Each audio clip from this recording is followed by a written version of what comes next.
Assalamualaikum warahmatullahi wabarakatuh. Perkenalkan nama saya Muhammad Albert Alfayed, di S1 PJJ Akuntansi Universitas Cyber Asia. Pada kali ini saya akan mempresentasikan terkait inflasi dan pengangguran dalam perspektif ekonomi makro.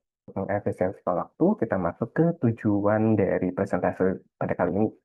Nah, presentasi ini bertujuan untuk menjelaskan secara menyeluruh mengenai konsep inflasi dan pengangguran dalam konteks ekonomi makro. Selain itu, presentasi ini juga akan mengurai berbagai penyebab dan dampak dari kedua fenomena tersebut, menyajikan contoh soal beserta pembahasannya, serta mengaitkannya dengan kondisi perekonomian yang sedang terjadi saat ini. Baiklah, kita masuk ke pengertian inflasi. Yang pertama adalah definisi umum. Inflasi itu adalah suatu keadaan di mana harga-harga barang dan jasa secara umum mengalami kenaikan secara terus-menerus dalam jangka waktu tertentu. Yang kedua adalah menurut Sadana Sukirno, inflasi adalah proses meningkatnya harga-harga secara umum dan terus-menerus. Dan ketiga kita masuk ke contoh sederhana, yaitu jika harga sembako naik setiap bulan, masyarakat harus mengeluarkan uang lebih banyak untuk kebutuhan yang sama. Itulah yang dinamakan inflasi. Nah, jenis-jenis inflasi itu ada beberapa jenis. Yang pertama itu berdasarkan tingkat keparahan. Nah, inflasi itu dikatakan dengan jika kurang dari 10% terjadi perlahan masih bisa dikendalikan. Nah, inflasi sedang itu sekitar 10 sampai 30%. Nah, ini sudah mulai mengganggu ekonomi masyarakat, namun masih masyarakat kelas bawah. Nah, inflasi berat itu adalah 30 sampai 100%. Nah, dampaknya ini adalah sampai menurunkan nilai uang secara drastis.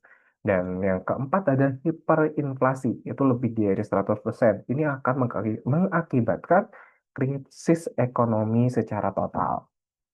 Yang kedua adalah berdasarkan penyebab. Berdasarkan penyebab itu ada demand pull inflation, yaitu permintaan itu melebihi dari penawaran. Yang kedua adalah cost push inflation, itu biaya produksi naik, misalnya bahan baku atau upah itu mengalami kenaikan.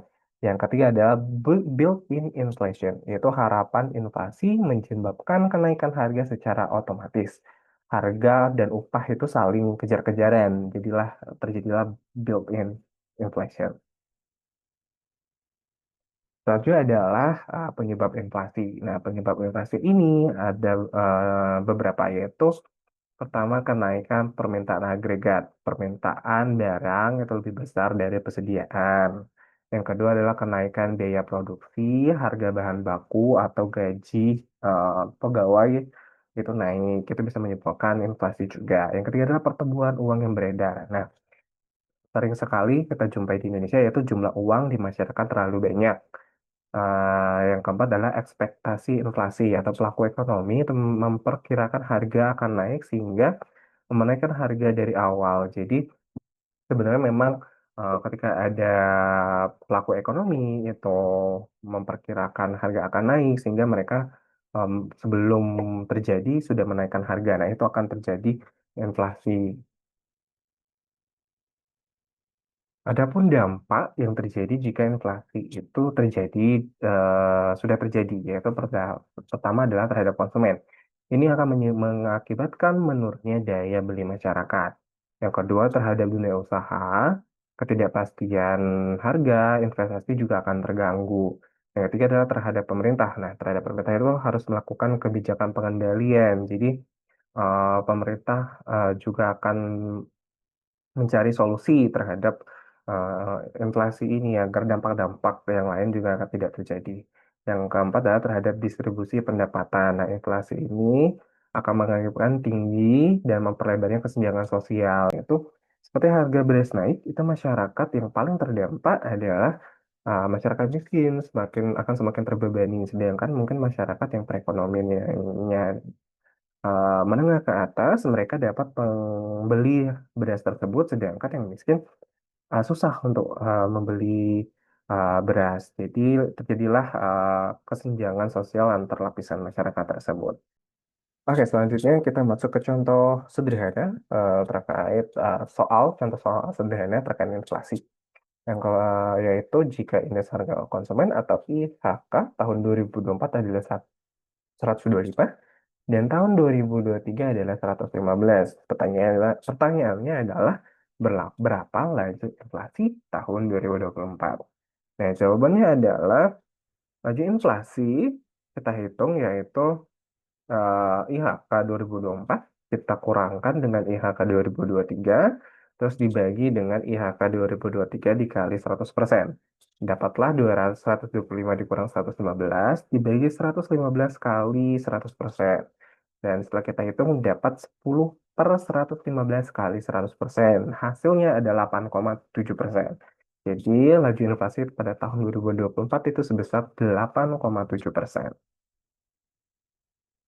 Selanjutnya, kita masuk ke materi kedua, yaitu terkait pengangguran. Nah, pengertian pengangguran secara umum adalah situasi di mana saat seseorang yang mampu dan bersedia bekerja tidak lagi mendapatkan pekerjaan. Nah, menurut BPS, seseorang dikatakan menganggur itu jika tidak bekerja, sedang mencari kerja, atau siap bekerja, jadi belum bekerja. Contoh, lulusan yang baru dan belum mendapatkan pekerjaan itu menurut BPS termasuk di dalam pengangguran. Jenis-jenis pengangguran itu ada beberapa. Pertama adalah friksional. Friksionalnya adalah pengangguran yang sementara karena berpindah pekerjaan. Yang kedua adalah struktural. Struktural ini adalah ketidaksesuaian keterampilan dengan kebutuhan kerja. Jadi dia tidak sesuai dengan posisi apa namanya skillnya dengan apa yang dia tempati sekarang itu termasuk pengangguran struktural. Yang ketiga adalah cyclical, terjadi saat ekonomi lesu atau sedang terjadi resesi. Yang keempat adalah musiman, terkait waktu tertentu, misalnya panen atau sedang liburan. Gitu. Jadi ini hanya terjadi ketika musim-musim tertentu saja. Adapun beberapa penyebab pengangguran secara general, yang pertama adalah ketidaksesuaian pendidikan dan kebutuhan kerja. Nah, ini juga sering terjadi di Indonesia bahwa pendidikan dari seseorang itu eh, kebutuhannya sedikit gitu di dunia kerja. Jadi banyaknya pengangguran karena mereka tidak bisa apply pekerjaan karena itu tadi tidak sesuai pendidikan dengan apa yang diminta oleh perusahaan. Yang kedua adalah perubahan struktur ekonomi, misalnya dari sektor pertanian ke industri. Yang ketiga adalah resesi ekonomi, yaitu menurunnya permintaan tenaga kerja. Jadi kalau sedang ada resesi ekonomi, biasanya permintaan tenaga kerja juga menurun dan itulah lumayan banyak pengangguran ketika terjadi resesi ekonomi. Yang keempat adalah perkembangan teknologi. Jadi semakin majunya teknologi itu akan berdampak mengurangi beberapa sektor, namun memang akan digantikan dengan sektor yang lain karena perkembangan teknologi. Namun ketika individu tersebut tidak dapat menyesuaikan diri, dia akan tergantikan oleh eh, teknologi tersebut. Yang kelima adalah pertumbuhan penduduk yang tinggi. Pertumbuhan penduduk yang tinggi juga akan menyebabkan tingkat pengangguran meningkat jika memang tidak beriringan dengan pertumbuhan ekonomi di suatu negara. Selanjutnya adalah dampak dari pengangguran. Ada beberapa dampak. Yang pertama adalah dalam bidang ekonomi. Itu akan menurunkan pendapatan nasional serta konsumsi barang atau konsumsi jasa itu akan berkurang juga. Yang kedua ada sosial.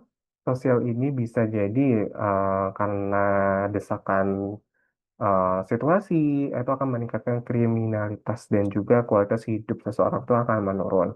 Yang ketiga adalah psikologis. Nah, psikologis ini itu paling sering dialami oleh individu, yaitu seperti stres dan kehilangan semangat hidup. Nah, ini ada pun contoh pengangguran massal pada saat pandemi COVID itu menyebabkan peningkatan kejahatan psikologis juga. Setiap individu menurun dan juga perekonomian juga itu terganggu.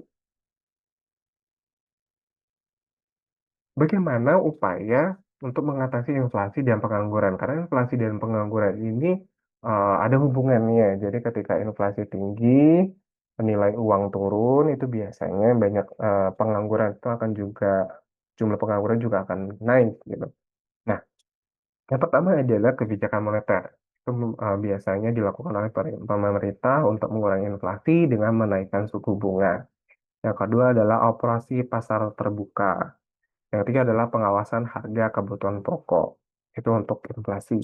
Terkait pengangguran, yaitu adalah pelatihan. Bisa dilakukan pelatihan kerja, atau investasi di sektor padat karya, dan kebijakan fiskal untuk menciptakan lapangan kerja baru. Baiklah, selanjutnya adalah kesimpulan. Nah, untuk kesimpulan adalah inflasi dan pengangguran adalah tantangan utama dalam ekonomi makro. Keduanya saling berkaitan. Pengendalian salah satu itu dapat mempengaruhi yang lain. Nah, itu tadi saya bilang bahwa antara inflasi dan pengangguran itu sebenarnya ada kaitan yang cukup erat. Nah, dibutuhkan peran aktif pemerintah, swasta, dan masyarakat dalam mengatasi masalah ini. Jadi bukan cuma pemerintah, namun kita sebagai masyarakat juga berperan penting untuk mengatasi inflasi dan pengangguran ini. Berikut adalah referensi dari materi kita pada hari ini, dan mungkin itu saja yang dapat saya sampaikan terkait inflasi dan pengangguran. Terima kasih atas perhatian dan atensi rekan-rekan sekalian. Saya ucapkan terima kasih. Wassalamualaikum warahmatullahi wabarakatuh.